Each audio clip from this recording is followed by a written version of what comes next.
farther I go along the path of Jesus Christ, the more I noticed how every little event, word, experience, or input triggers either agreement or disagreement.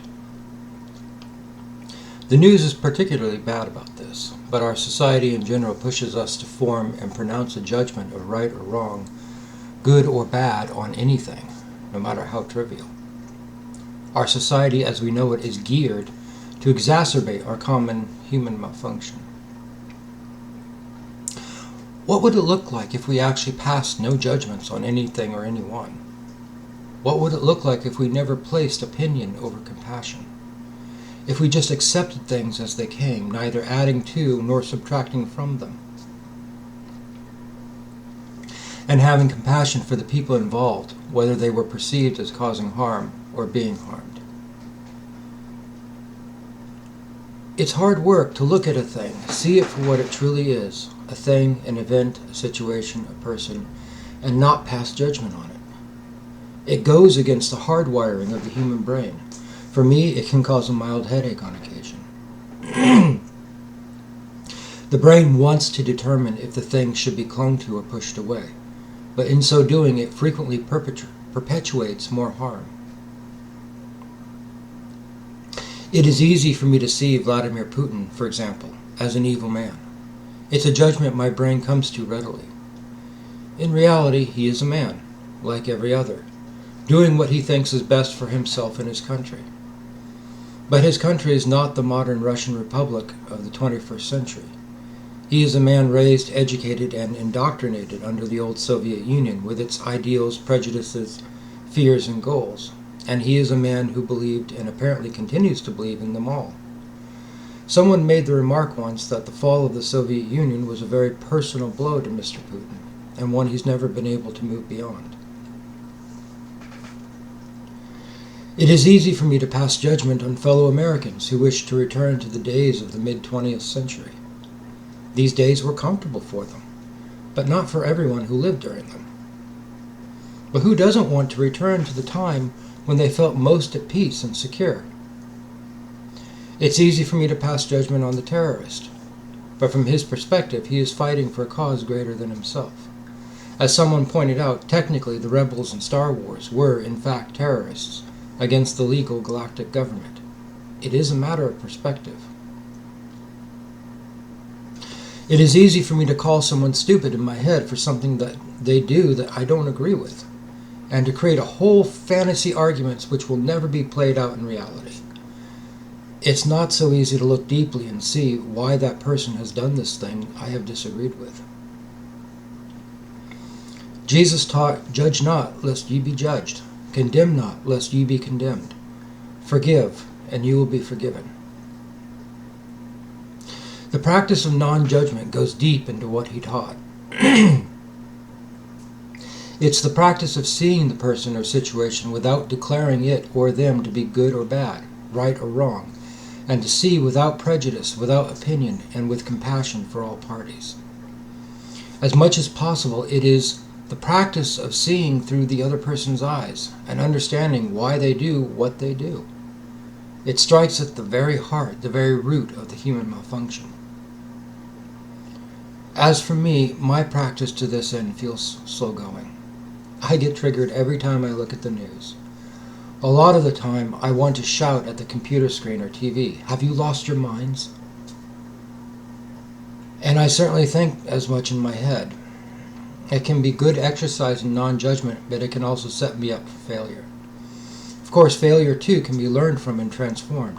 The best success I can claim to this end is that I am increasingly aware of my judgments, opinions, justifications, and condemnations. Jesus rebuked, but he didn't really condemn. He pointed out hypocrisy, but it was to bring those doing it into the light, pleading with them and intervening for them to change direction from where they were headed. It was compassion which drove him, always. He looked deeply at Pontius Pilate, even while bruised and bleeding, and reassured him that he wasn't going to be held responsible for what was about to happen. He saw the man Pilate was, nothing more, nothing less, saw the predicament he was in, and in which he didn't want to be, and tried to encourage him. Jesus did all this knowing that Pilate would be the one physically giving the order for his crucifixion, because he also knew that the choice had been taken from the Roman procurator. Jesus did not judge Pilate. Neither did he judge the soldiers beating him. He looked at them and knew the hardships they had suffered in Judea, much like the hardships U.S. soldiers suffered in Afghanistan and Iraq. He knew they didn't know who he really was, only that they had been told he was an insurrectionist, and they had lost too many friends to insurrectionists. He certainly didn't judge the thieves on their crosses, and he didn't judge the Judeans hurling insults at him as he hung on the cross because of them. He saw them deeply, knew where each one was at. He didn't need to judge them. He didn't want to judge them. They were judging themselves, something he had wanted to rescue them from, and they wouldn't have it. And in the midst of all this, he cries out, "Father, forgive them. They don't know what they're doing."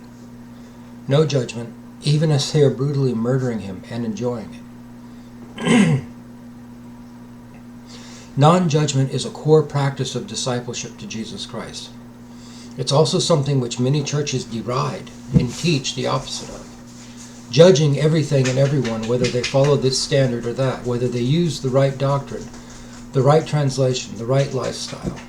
This Antichrist teaching hurts and harms people using God's name and makes Jesus out to be someone who hates anyone and everyone they don't agree with. For these churches, God is hate, not love. God is merciless, not merciful. Their God is a delusion of their own malfunctioning mind which conforms to their ideals. It is an idol, and one which has hurt and hurt and hurt again and again. A demon wearing a Jesus mask, tearing the wounded and hurting apart.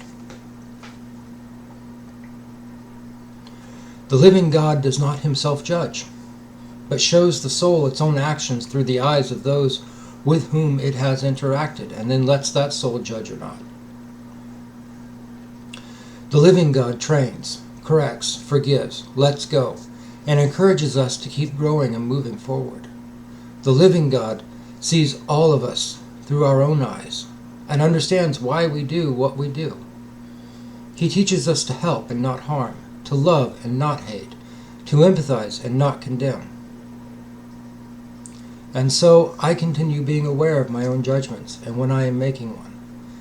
And when I definitively decide that someone or some group is wrong, frequently God engineers it so that I become a part of that group, to see things from their perspective.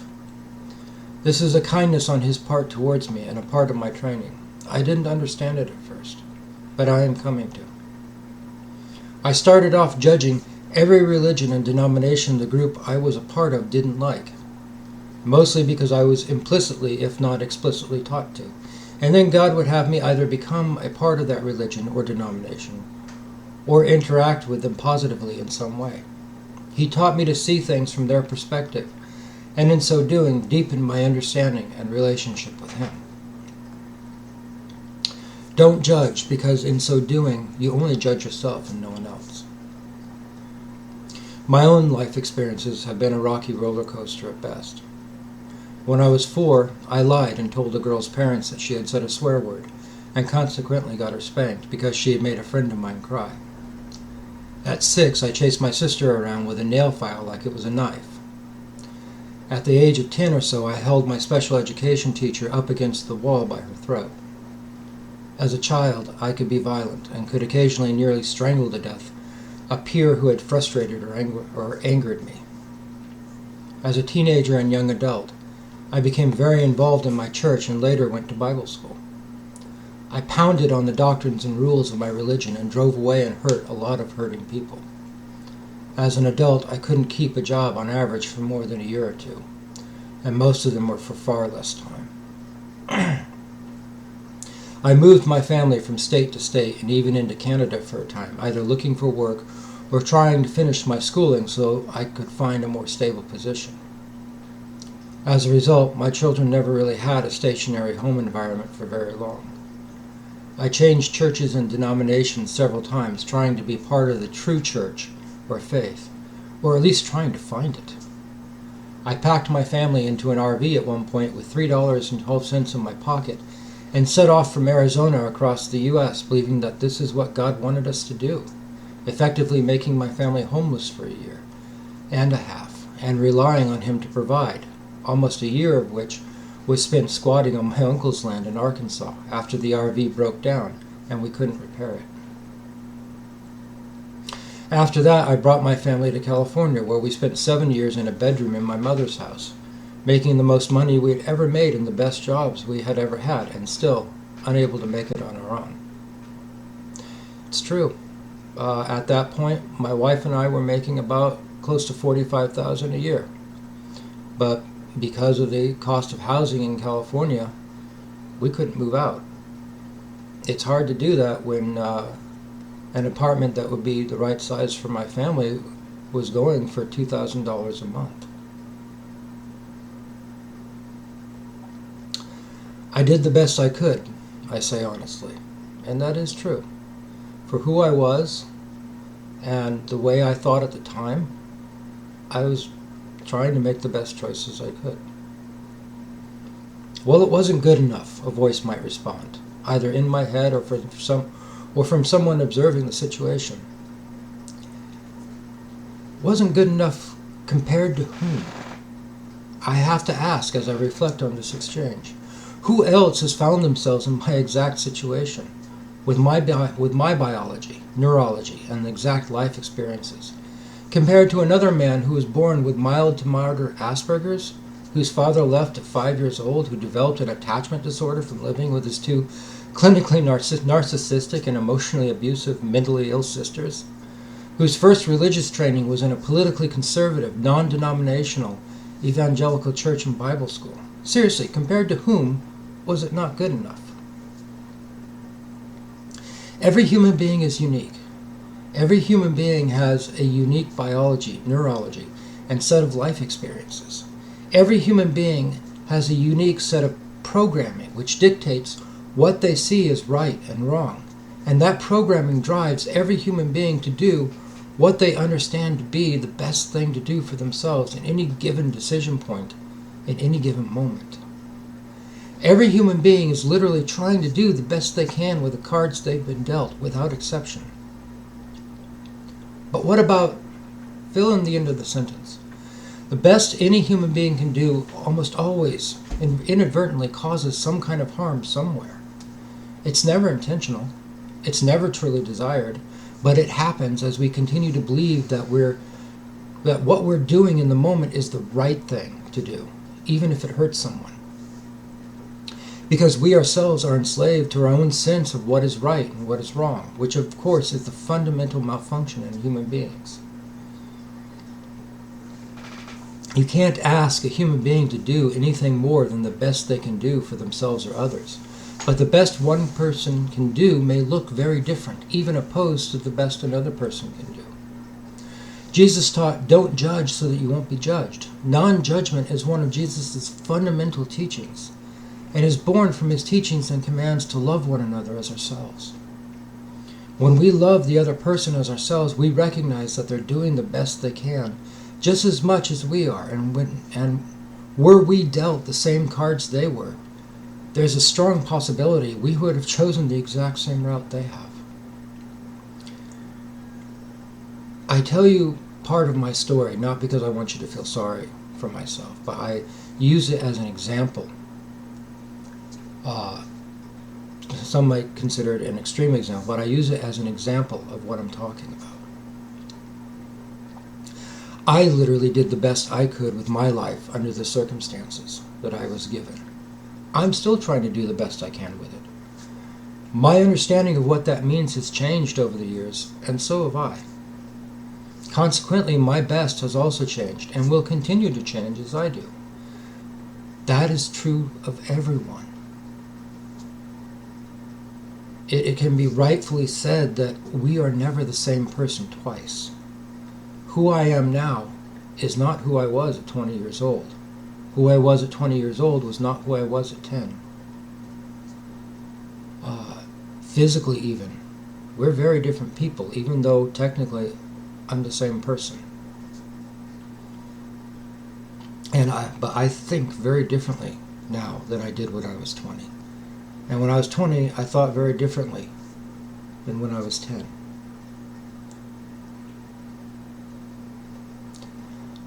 I and we, as human beings, need to apply this understanding to both ourselves and everyone else around us.